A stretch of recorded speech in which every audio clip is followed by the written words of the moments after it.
Sampailah ia di tempat dua kucing itu berada. Dan ternyata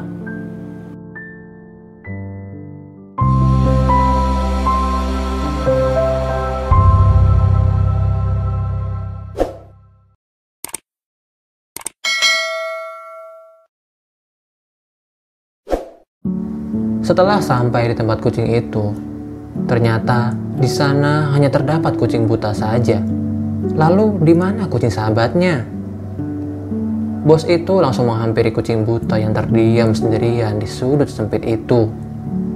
Kucing itu mendongak dengan wajah agak merengut dan mengeong. Mungkin dia takut karena belum pernah bertemu orang di depannya. Bos itu langsung mengelusnya dan barulah kucing itu tenang. Diperhatikan kucing buta itu, sungguh kasihan sekali ia di situ kesepian dan sakit-sakitan tidak bisa berjalan. Dielusnya lagi sambil menitikkan air mata.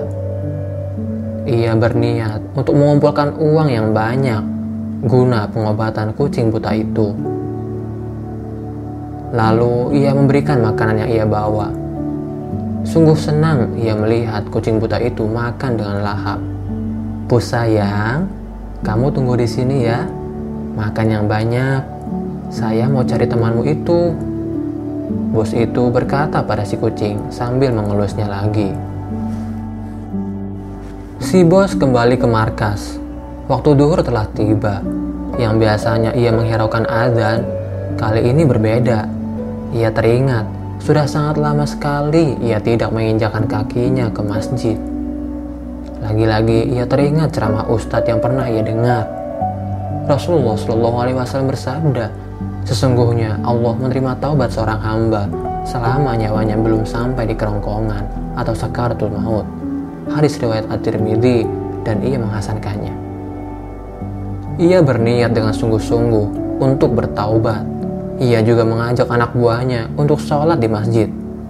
"Ayo, kita ke masjid, kita sholat." "Hah? Sholat bos? Capek nih, habis ngamen juga," celetuk anak buahnya. "Sudah, ayo ikut, sebelum saya seret nih." Oke bos, siap." Mereka pun akhirnya menurut mengikuti bosnya ke masjid. Setelah mereka sholat, bos itu langsung pergi mencari kucing yang satunya. Pasti kucing itu sedang mencari makanan lagi untuk teman butanya. Tapi di mana ya dia pergi? Katanya dalam hati. Bos itu mencari kucing dengan menelusuri jalan. Tak lama ia mencari, kucing itu terlihat di seberang jalan. Ia sangat senang karena akan bertemu dengan kucing baik itu lagi. Lalu si bos memanggil dari kejauhan, "Pus, hei, Pus, Pus, di sini," sambil melambaikan tangan. Kucing itu langsung menoleh. Ia sangat mengenali orang yang memanggilnya. Dengan bahagia, ia pun berlari menuju bos itu. Tapi tiba-tiba dengan bersamaan, ada sepeda motor yang sedang melaju kencang di jalanan. Bos itu langsung berteriak, "Awas!" sambil berlari dengan sangat kencang sekuat tenaga. Dan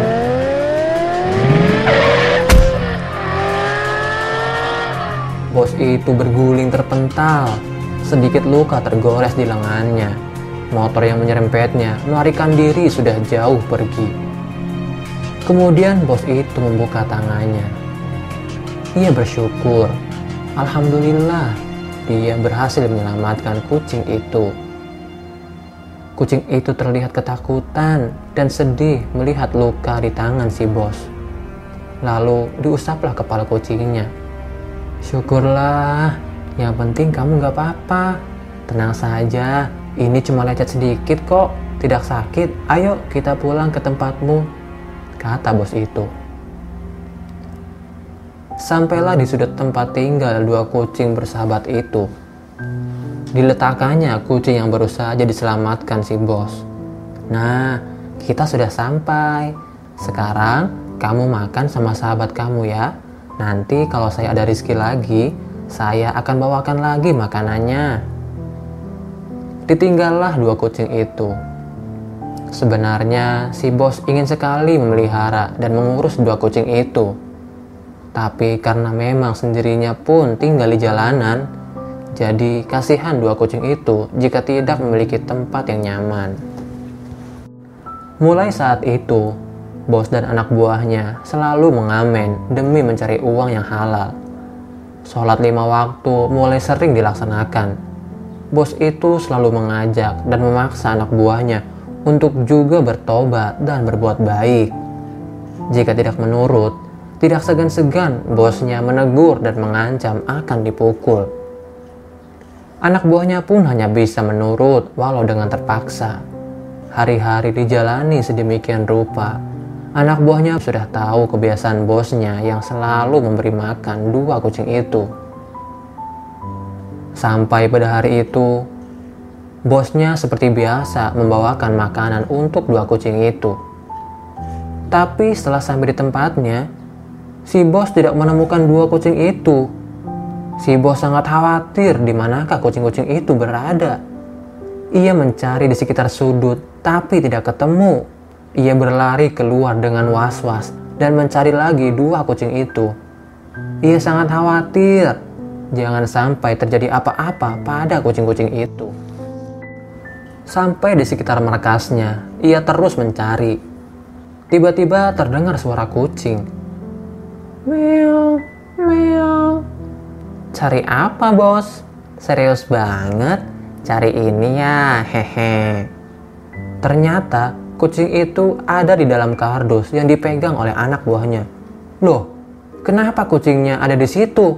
Sini, serahkan pada saya, kata bosnya sambil menghampiri kardus itu. Tunggu dulu, jaga jarak. Rupanya tadi malam, anak buahnya sudah merencanakan sesuatu.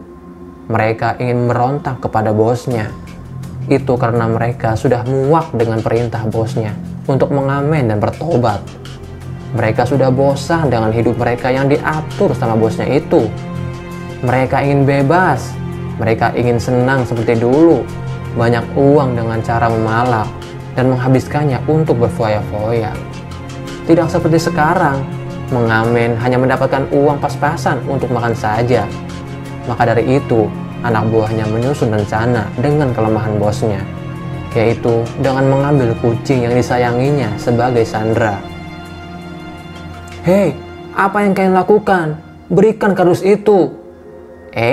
Jangan mendekat kalau kucing ini pengen selamat, kata anak buahnya, sambil yang lainnya mengeluarkan celurit. Oke, apa mau kalian? Tanya bosnya mengalah. Jadi gini, kami sudah bosan dan muak dipaksa mengikuti perintahmu. Kami gak mau ngamen lagi dan tobat seperti apa katamu. Kami akan kembali seperti dulu. Kami ingin senang dan banyak uang. Dan mulai sekarang, kami tak mau mengikutimu lagi. Oke, terserah kalian. Yang penting, tolong lepaskan kucing itu. Oke, akan kami lepaskan. Tapi kamu harus berlutut dulu, cepat. Bosnya pun mengikuti perintahnya. Kemudian salah satu dari mereka mengikat tangan dan kaki bosnya dengan kencang. Sebagai pelampiasan kekesalan kami akan menghajarmu. Hahaha. Dihajarlah bos itu dengan bertubi-tubi oleh 5 anak buah yang mengkhianatinya. Darah mengalir di mana-mana. Setelah puas, mereka meninggalkan bos itu sambil tertawa dan menaruh kardus berisi 2 kucing itu di hadapannya. Kucing satunya mulai menggeliat keluar dari kardus. Alangkah terkejutnya, kucing itu melihat orang baik yang disayanginya babak belur berlumur darah. Meneteslah air mata kucing itu.